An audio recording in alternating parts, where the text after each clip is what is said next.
for tuning in for this essential RC flight test of the RocHobby P-39 Cobra Racing Edition sent to us by our friends at banggood.com.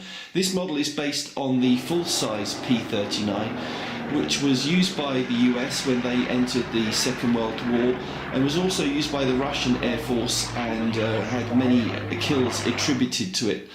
The P-39 was designed by Bell and had an innovative layout in that it had the engine located in the centre of the fuselage, and that's why you see the scale features of the air intake and the exhaust on the side of the fuselage here, because the engine was located in the centre and there was a long prop shaft to the front of the airplane.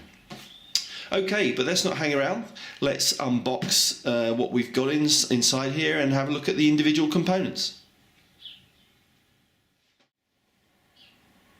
Okay, so that's all the components unboxed, and they were very well protected inside the box. Let's take the fuselage first. It has a rather attractive black and yellow scheme. Starting at the back, you can see that the rudder servo is in place. What we'll need to do is to put the horn in place on the rudder and connect that up with the provided rod. On the other side as well, you can see you've got the elevator servo, so we'll have to do the same with that as well. Moving forward, the exhaust feature is quite nice, and you've got the air intake on top. The retracting nose gear, and is steerable as well. You can see the servo in place, so nothing to do there. We're just going to have to plug that in. The motor is pre-installed. We'll have to put the propeller and the spinner on the front. The canopy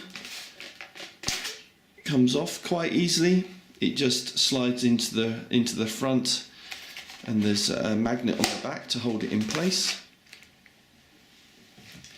Looking inside, we've got the speed controller, which is connected to the motor. There's nothing holding down that speed controller at the moment, so we're just going to use a bit of Velcro, sticky back Velcro, to hold that down.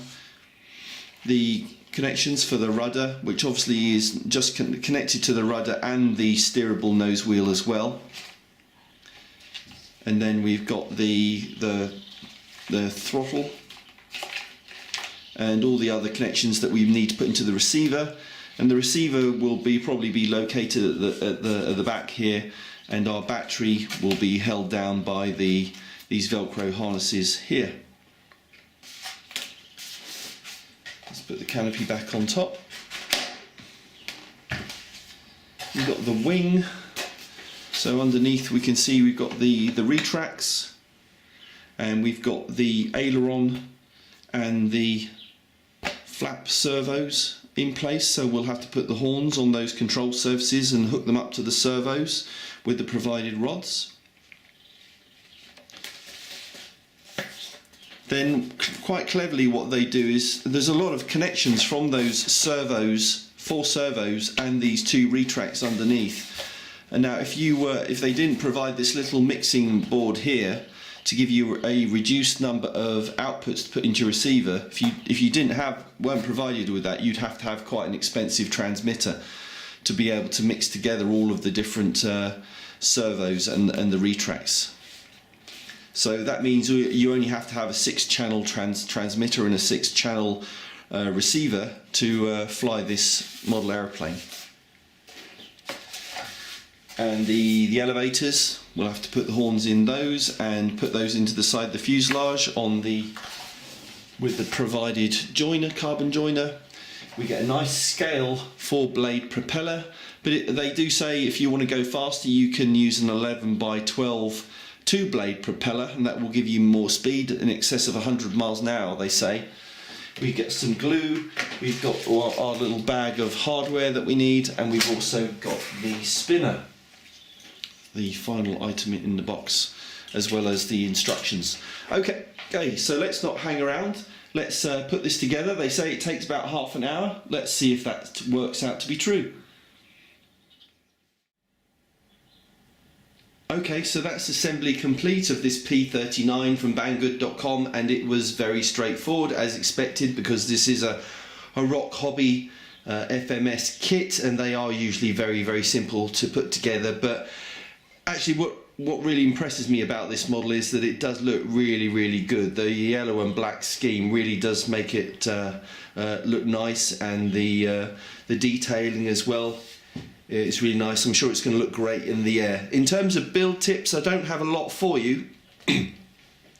I thought personally the screws were a little short for the flaps, so I have used some extra long screws there, but what is provided might work for you. One thing to look out for is on the rudder horn. When you put that in, just make sure you put it in the right way. I accidentally put it in the other way around, so the back plate goes into the recess in the back there, and the horn is on the flat side there.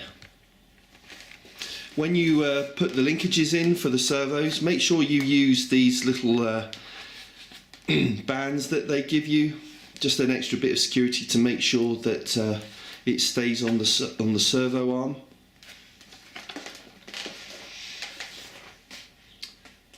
Otherwise, that's it. So let me just turn everything on, and I'm going to show you everything working.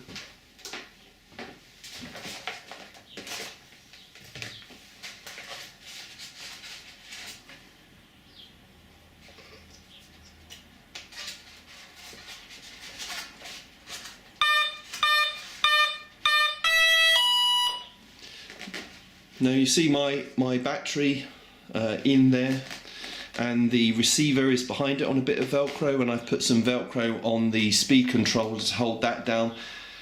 It's a little bit of a tight fit. I think you might get a slightly larger battery than a 2200 4 cell in there, but that's the recommended size, and that's what it looks like.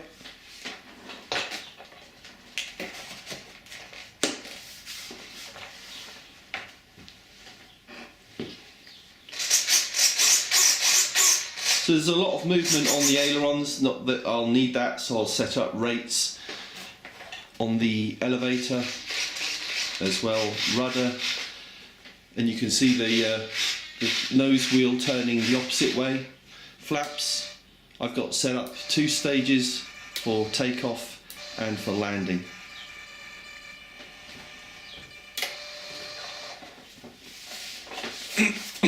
Underneath, the retracts work really nicely, and they're quite quick.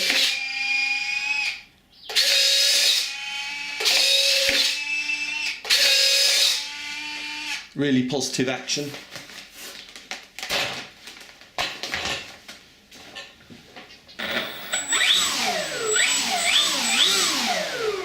And that's just half throttle, so it's got a lot of pull. I suspect this is going to whiz around the air on full throttle. Okay, so that's it. We're going to take it down the field now and fly it for the first time. Okay, so we're down the field. We're going to fly the P-39 for the first time.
Okay, so I hope you enjoyed watching that first flight of the P-39. I certainly enjoyed flying it.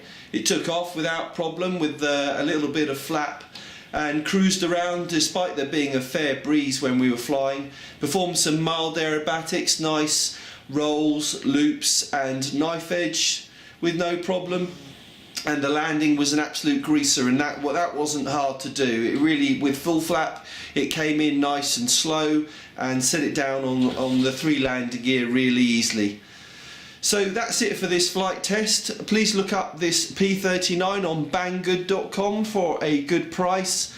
If you're interested in more flight tests, watching more flight tests by Essential RC, then please subscribe to our YouTube channel using the link at the top of the page now, or you could join our Facebook group and keep up with the news, reviews and maybe the occasional free giveaway that we do on that Facebook group. But thanks for watching, catch you next time.